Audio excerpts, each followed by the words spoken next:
தமிழ்நாட்டில் 2576 கோடி ரூபாய் மதிப்பீட்டில் 3 புதிய ரயில்வே திட்டங்கள் செயல்படுத்தப்பட இருக்கிறது. இரட்டை ரயில் பாதை மற்றும் 4வது ரயில் பாதை திட்டங்களாக இவை அமைக்கப்பட இருக்குது. மதுரை கோட்டத்திலிருந்து இயக்கப்படும் 2 விரைவு ரயில்களுக்கு LHB பெட்டிகள் நாளை முதல் நடைமுறைக்கு வர இருக்கிறது. மேலும் திருச்சியிலிருந்து பெங்களூருக்கு இயக்கப்படும் சிறப்பு ரயில் ரத்து செய்யப்படுகிறது. எதனால் இந்த திடீர் ரத்து? வாங்க விரிவாக இந்த வீடியோல பார்க்கலாம். சேனலுக்கு யாராவது புதுசா வந்தீங்கன்னா மறக்காம சப்ஸ்கிரைப் பக்கத்துல இருக்க பெல் ஐகான் ஆல்ல போட்டுருங்க. அப்பதான் நம்ம போடுற ஒவ்வொரு வீடியோட நோட்டிபிகேஷன் உடனுக்குடன் வரும். வாங்க வீடியோக்குள்ள போகலாம். 0600706008 என்ற எண்ணில் திருச்சியிலிருந்து SMVT பெங்களூருக்கு செவ்வாய்க்கிழமைகள்ல கோடை காலத்தை முன்னிட்டு சிறப்பு ரயில்கள் கடந்த சில மாதங்களாக இயக்கப்பட்டு வருகிறது. அதில் அந்த சிறப்பு ரயில் இந்த ஜூலை மாத இறுதி வரை நீட்டிக்கப்பட்டிருந்த நிலையில் இந்த ஜூலை மாத இறுதியில கடைசி 2 சேவைகளை ரத்து செய்ய போவதாக தெற்கு ரயில்வே அறிவித்திருக்கிறது. அதற்கான காரணமாக கூறுவது மிகவும் குறைவான அளவிலான முன்பதிவுகள் மட்டுமே நடைபெற்றதா கடைசி 2 வாரத்திற்கான சேவைகளை ரத்து செய்வதாக அறிவித்திருக்கிறது. அதன்படி திருச்சி மற்றும் SMVT பெங்களூரிலிருந்து ஜூலை 21 மற்றும் 28 தேதிகளில் புறப்பட வேண்டிய சேவை முழுவதும் ரத்து செய்யப்படுகிறது. கரூர், நாமக்கல், சேலம், பங்காருப்பேட்டை, கிருஷ்ணராஜபுரம் வழியே இந்த ஸ்பெஷல் ட்ரெயின் கண்டினியூஸா பாத்தீங்கன்னா சில மந்த் ஆபரேட் பண்ணிட்டு இருந்தாங்க. பட் இதோட புக்கிங் கம்மியா இருந்ததுனால இப்ப இந்த ட்ரெயினை கேன்சல் பண்றதை அனௌன்ஸ் பண்ணிட்டாங்க. சோ இந்த ஸ்பெஷல் ட்ரெயின் இனிமேல் ரன் ஆகாது. வரப்போற 2 வீக்குமே பாத்தீங்கன்னா கேன்சல் பண்ணிட்டாங்க ஜூலை எண்ட் வரைக்கும். இதே போலவே தமிழ்நாட்டில் 3 புதிய ரயில்வே திட்டங்களை செயல்படுத்துவதற்கான பணிகளை இந்திய ரயில்வே துவங்கி இருப்பதாக தெற்கு ரயில்வே அதிகாரிகள் தெரிவித்திருக்கிறார்கள். குறிப்பாக ஒவ்வொரு கட்டங்களாக 3 புதிய ரயில்வே திட்டங்களுக்கு ரயில்வே வாரியம் ஒப்புதல் வழங்கியது. அதாவது ஒவ்வொரு குறிப்பிடப்பட்ட மாதங்கள் இந்த திட்டங்களுக்கான ஒப்புதலை ரயில்வே வாரியம் கொடுத்துச்சு. அதன் பிறகு இப்போது தெற்கு ரயில்வே நிர்வாகம் இதற்கான ஒவ்வொரு பணிகளையும் மேற்கொள்ள துவங்கி இருக்கிறாங்க. குறிப்பாக புதிய ரயில் பாதைகளுக்கான நிலம் கையகப்படுத்தக்கூடிய பணிகள், மேலும் ரயில் நிலைய கட்டமைப்புகள் மற்றும் ரயில் தண்டவாளத்திற்கான கட்டமைப்புகளை மேம்படுத்துவதற்கான ஒவ்வொரு குறிப்பிடப்பட்ட பணிகளுக்கும் டெண்டர்களை வெளியிட இருக்கிறாங்க. 3 ரயில்வே திட்டங்களும் 2376 கோடி ரூபாய் மதிப்பீட்டில் செயல்படுத்தப்பட இருப்பதாக தெரிவிச்சிருக்கிறாங்க.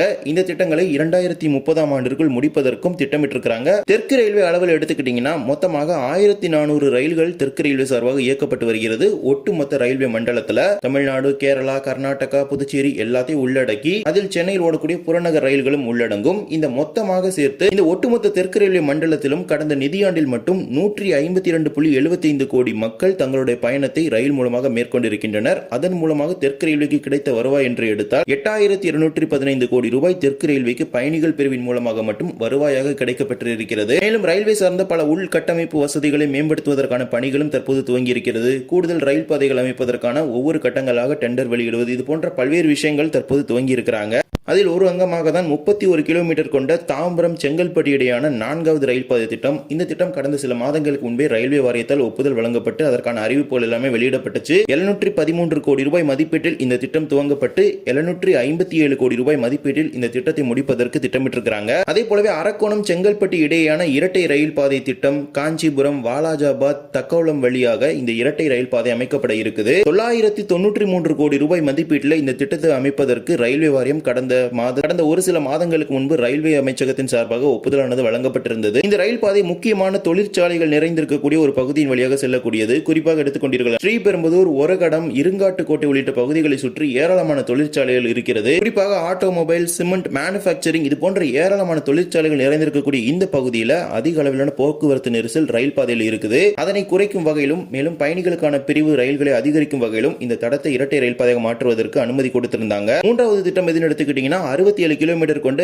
ஈரோடு கரூர் இடையான இரட்டை ரயில் பாதை திட்டம். இந்த திட்டத்திற்கும் சில மாதங்களுக்கு முன்பு ரயில்வே வாரியம் ஒப்புதல் வழங்கியது. 986 கோடி ரூபாய் மதிப்பீட்டில் இந்த திட்டத்தை கொடுமுடி வழியாக செயல்படுத்துவதற்கு ரயில்வே அமைச்சகத்தின் சார்பாக ஒப்புதல் கொடுத்திருந்தாங்க. தெற்கு ரயில்வேல அதிக அளவிலான பயன்பாடு கொண்ட வழித்தடங்கள்ல இந்த கரூர் ஈரோடு வழித்தடமும் ஒன்று என்றே கூற முடியும். ஏனென்றால் திருச்சியிலிருந்து கரூர், கரூரிலிருந்து ஈரோடு என்பது அதிக அளவிலான சரக்கு ரயில்கள் பயணிக்கக்கூடிய ஒரு பிரிவாகவும் இருக்கிறது. மேலும் தெற்கே இருந்தும் அதிக அளவில் ஈரோடு வழியாக சரக்கு ரயில்கள் பயணிக்கிறது. இது தவிர திண்டுக்கல்லிருந்து கரூர், கரூர் டு சேலம் அப்படிங்கிறது இது ஒரு போர்ஷன். அதுக்கு இன்னும் அப்ரூவல் கொடுக்கல. அதுக்கான சம் ஆஃப் தி ஸ்டேஜஸ்ல வர்க்ஸ் வந்து நடந்துட்டு இருக்குது. பட் கரூர் டு ஈரோடு அப்படிங்கிறது அப்ரூவல் கொடுத்துட்டாங்க. அதே போல கரூர் டு திருச்சிராப்பள்ளிக்கு பாத்தீங்கன்னா ஃபைனல் லொகேஷன் சர்வே எடுக்கிறதுக்கான வர்க்ஸ் வந்து போயிட்டு இருக்குது. அதே மாதிரி ஒவ்வொரு ஸ்டேஜ்ல பாத்தீங்கன்னா சில ப்ராஜெக்ட்டுக்கான வர்க்ஸ் எல்லாமே நடந்துட்டு தான் இருக்குன்னு சொல்ல முடியும். ஏன்னா ஏற்கனவே Karaikal to Thanjavur doubling, Thanjavur to Villupuram இந்த மாதிரி எல்லாத்துக்குமே பாத்தீங்கன்னா ஒவ்வொரு ஸ்டேஜ்ல வந்து அதுக்கான சர்வே எடுக்கக்கூடிய பணிகள், விரிவான திட்ட அறிக்கை தயாரிக்கக்கூடிய பணிகள், இந்த மாதிரி ஒவ்வொரு பணிகள் நடந்துட்டு இருக்குது.